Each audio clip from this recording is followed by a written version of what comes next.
So, Yeah. Alex, what's the latest? What's the latest topic? Yeah, let's see. So, first up was George Clooney. Okay. Man, I almost fell on my seat when this came up. So Okay. let me kind of tell you guys what happened. So, actor, famous actor George Clooney, who recently co-hosted a fundraiser for President Biden. I believe they raised almost $30 million. Oh, A wow. few weeks ago, is now publicly calling for Biden to drop out of the 2024 presidential race, saying he cannot win. Now, I don't think people understand how big of a deal this is. Now, George Clooney is like at the, he is the number one A-list Hollywood donor for presidents, especially on the Democratic side. So him, and I believe he made a op-ed, I believe it was the New York Times. So for him to write this is huge news. And I wonder if him saying this is actually going to cause a lot more people to start coming out. Now I got you.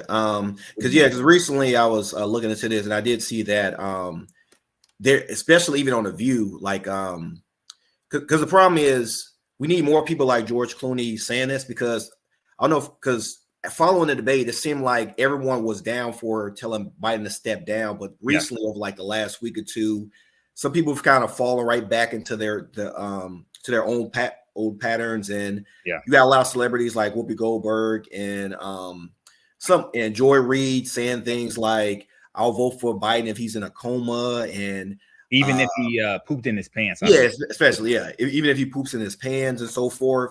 And then it takes a lot of bravery too to kind of like speak out, because you're going to have the whole Biden team, administration, people coming directly after you. Because I don't know if you remember when Eric Adams, who is the mayor of New York, when he kind of spoke to Biden about the whole Biden thing, the whole migrant crisis, suddenly he's being investigated. So that lets you know that Biden is listening to all the people who are complaining and making comments and so forth. Now, I don't think. Sorry, you said the man's being investigated now? Yeah, he was being investigated. Oh man. Woo, yeah. So now I'm not saying he's probably not gonna do anything to George Clooney, because it sounds like from when I was reading that they actually are pretty good friends. Like you said, he attended his fundraiser, but what was so I guess insult to injury was Obama had to actually walk Biden off the stage or something like that, to that effect. So it just kind of like reinforces what everyone sees. Like, even though the media keeps trying to like make it seem as if we're over exaggerating, it's like everyone, George Clooney sees it. I mean, the Disney family said they didn't want to support. Everyone sees it. I mean, I was gonna say I just got my eyes checked yesterday, my annual exam, and I watched the part of the debate clips again, I saw it's still correct. He's still messed up really bad. And if anything else, I know like people keep trying to say, well, he can still do the job. I don't, like I think Whoopi was saying, if he can't barely put together a sentence or walk, at least he can do the job. But it's like, if you can't put together a sentence, that's part of the job. Exactly. That is the job.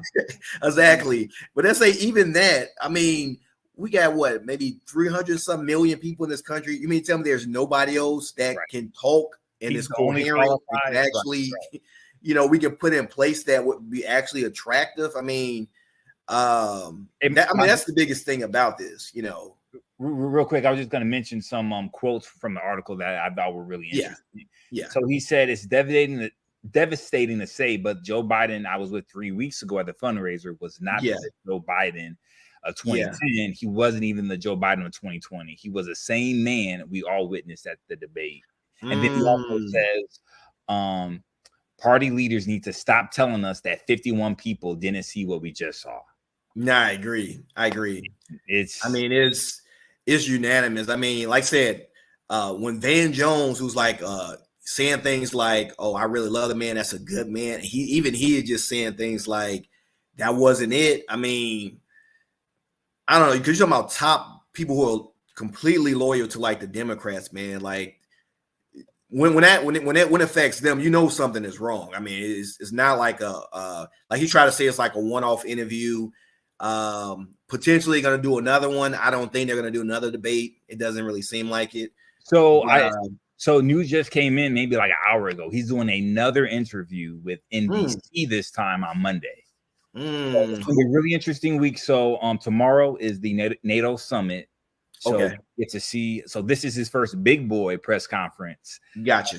And by big boy, it's a press conference where he's not gonna have a teleprompter in front of him, and he's actually gonna have reporters asking dozens of questions that he's gonna have to answer for. Yeah. So I'm really interested to see how he handles this. And again, if it was a bad night, I totally understand. You know, we all have bad nights.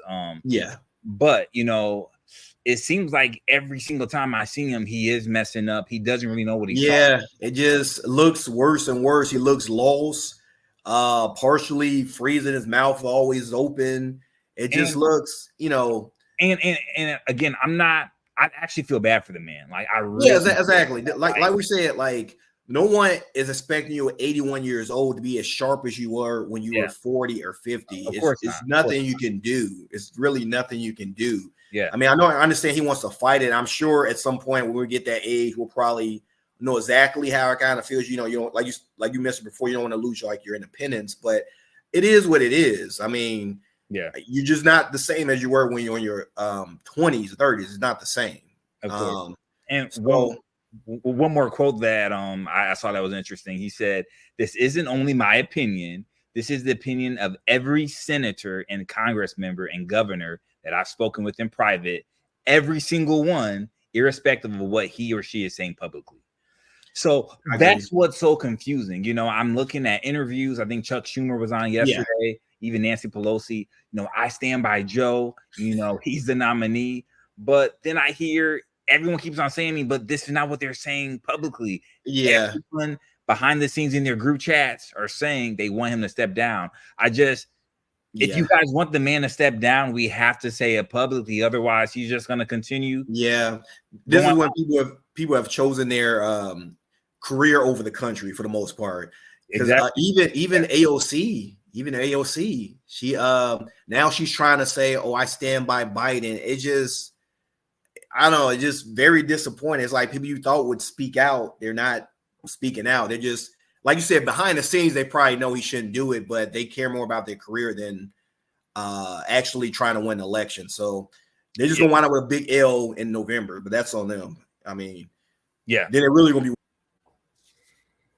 Yeah, man. So I just don't know why people aren't saying anything. It's they need. I think they were even saying at one point, there were a group of the Democrat senators. They all were going to go to like the White House and kind of all together try to get him to step down. But as you know, he's stubborn. It's probably not going to work. You know. Well, also they haven't gone to the White House and told him to step down yet. That's the problem. Yeah, exactly. They all kind of scared for some reason. Yeah. So we'll see, man. We got again, he was supposed to step down last week. Then this week he's supposed to step down. Yeah. I don't think I don't